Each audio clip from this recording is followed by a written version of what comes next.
Allohning aytgani bo'ladi. Ishingizni bitiradigan, ishlaringizni yurishtiradigan Alloh. Qul ekanmisiz?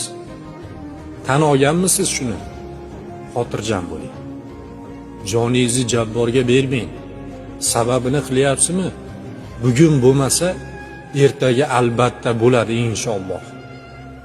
Agar sizga yaxshiligi bo'lsa, o'sha harakat qilayotgan narsangizni oxiri sizga bir yaxshilik bo'lsa albatta bo'ladi. Bo'lmadimi demak, bu meni yaxshiligimga emas deng. Tan bering, tavakkal qiling. Bizni qilgan rejalarimiz puxta bo'lmasligi mumkin. Lekin Alloh taolo reja qiladi, unda xatolik bo'lmaydi. Undan xatolik topa olmaysiz. Joningizni jabborga berib, o'zingizni bunchalik qiynamang. Sababini qiling, qolganini Allohga kifoya qiling. Hammasini hal qiladigan u.